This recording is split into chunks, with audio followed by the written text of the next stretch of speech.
Alright, it's morning of day 17 of the Oregon Coast Trail. Video is a little grainy because it's still kind of dark at night. I just want to point out, high tide came up to, there's a little line here, kind of in the middle of the screen. That's where high tide came up to. And let's see, that is my tent. So, that is about where I predicted high tide to be. Oh, come on, focus. That's about where I predicted high tide to be, but it is still a little jarring when it's not that far up for your tent. There is a rise here, and it doesn't go over the rise, but yeah, kind of adventurous beach camping. Okay, it's blue hour. You can actually see dawn breaking behind me to the east of day 17, Oregon Coast Trail. I'm getting up early because I have a low tide crossing coming up in a little over 2 miles. Based on when low tide is this morning, I might be hitting it right at low tide. We're kind of going back into neap tides, going from spring to neap tides, kind of the transition point right now. So the low tide this morning is not as low as it was last night, but it looks like there might be some wiggle room to that. I do want to point out that last night was a clear night. I actually woke up 2 and saw stars on the beach. It was pretty awesome. But despite that, there still is a little mist, and my outside of my tent was absolutely soaked. So I think even on clear nights, if I'm doing beach camping, I just have to prepare to dry out my tent fly the next day. So got 10 miles of beach, and then like a 6-7 mile road walk to the hotel where I really need to do laundry. Here's our sunrise. Beautiful.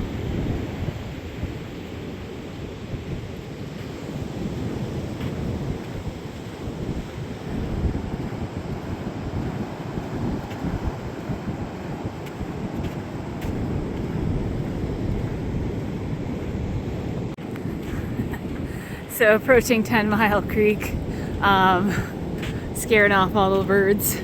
But basically I'm aiming for where these birds are because the birds are going to be in the shallow spot. Don't like scaring them or waking them up this morning, but looks pretty crossable. In the comments, some people were crossing thigh high, and it's a beautiful hazy morning. So I'll turn this back on when I get up to it. Alright, so I can see some rippling up here where it's a little deeper. Again, I'm going to kind of come out here where the birds are. And I can't imagine this is more than ankle or calf deep. Sorry, birds. Sorry, birds. Oh, it is cold in the morning. Oh my god, but look at this scene. Wow. That's cool. Okay. Currently ankle deep. And I think this might be the deepest part here. Okay, I think I crossed the deepest part. This stuff kind of channels out. You can see it's a little bit more narrow, and then it channels out as it gets closer to the ocean here. So definitely want to hit it at low tide because it's no big deal, which is why I got up so early this morning. One of the nice things about these early morning beach walks is the light reflecting off the waves, making them a little bit more of a brighter white against more of a reflective light blue. It's very beautiful.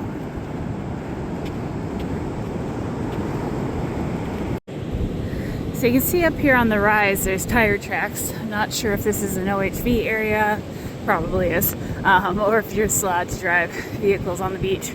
But because the tide is a little lower right now, it is rising. I'm down here where it's a little bit more compact, makes for a bit easier walking, because what I have found is from areas where vehicles can drive on the beach, it really turns up the sand and makes it softer, and it makes it so much harder to walk there. So I'm gonna stay down here until the tide pushes me out. Later in the day, still a bit of haze from the sun, but losing this nice hard-packed sand. You can see where that ends up there. I have gone up into that other section to like sit on logs and such, and yeah, it is a little bit tougher to walk through. So enjoying the last bit of time on the easy to walk sand. Maybe a little over 2 miles till I have to exit the beach. It is definitely softer sand up here, where it's constantly being turned over by all the OHVs rolling through. I've only seen 2, and they exited way before I got to them.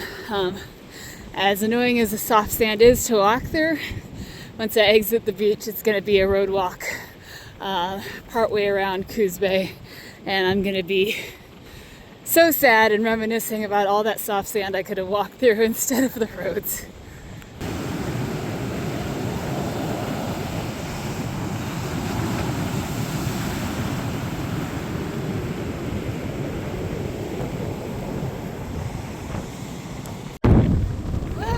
Overshot my exit. That's 126 over there.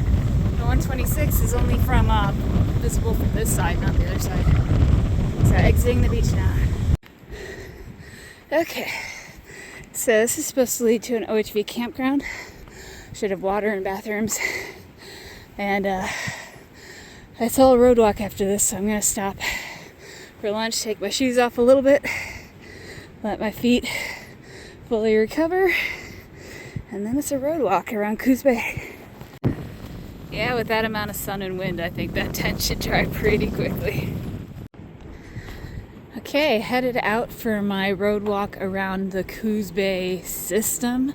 Coos Bay is actually, it's a pretty big bay and waterway system.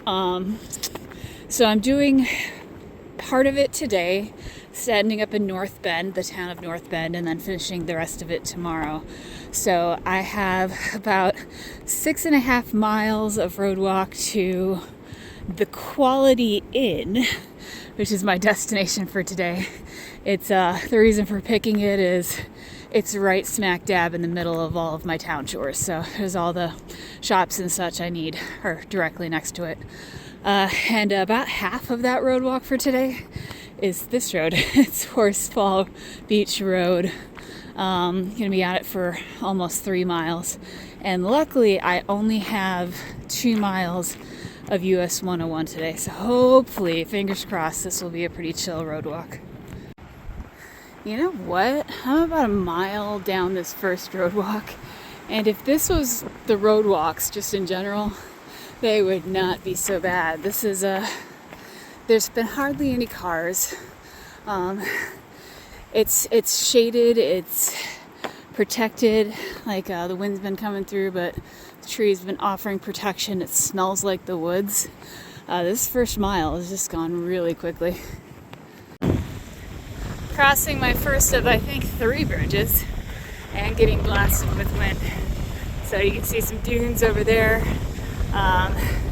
Coos Bay is just, it's a combination of several waterways kind of coming together. So this is the first. It looks like that's the second bridge there. And then the third bridge is that big one over there. So the second 2 are on US 101.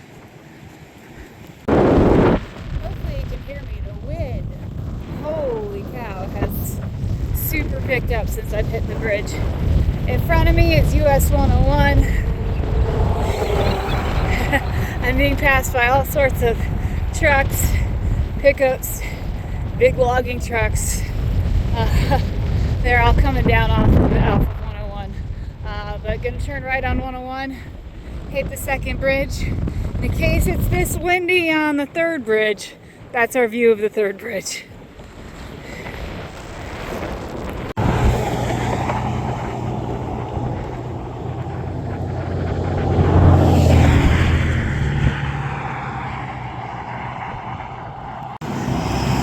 Oh man, I might be using the cyclist rest area ahead.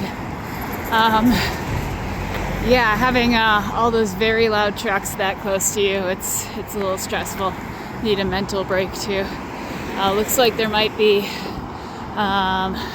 Ooh, I can press a button to let people know that there's pedestrians on the bridge, if that even matters. But looks like there might be at least a little bit to walk. Okay. And I have a sign for wind gusts, walk bikes. So this is gonna be Bridge 3 right here. This big tanker goes past me. Our Bridge 3 panorama right over here.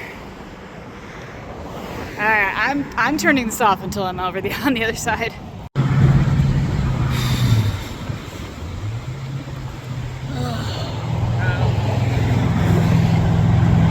That was scary.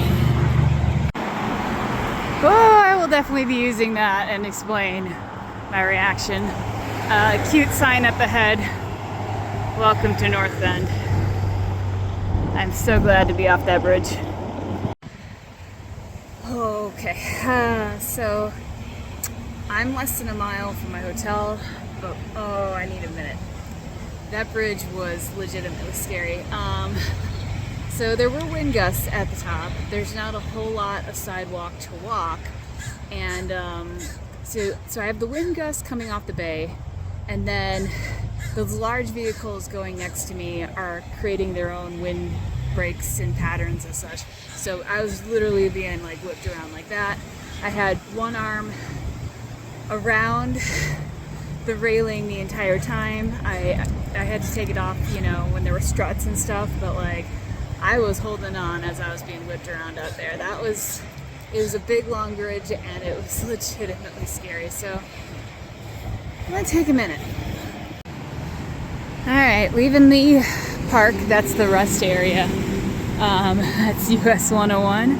Beautiful part is the trail goes right past the hotel and the trail leaves US 101 at this point. So taking much quieter streets through town.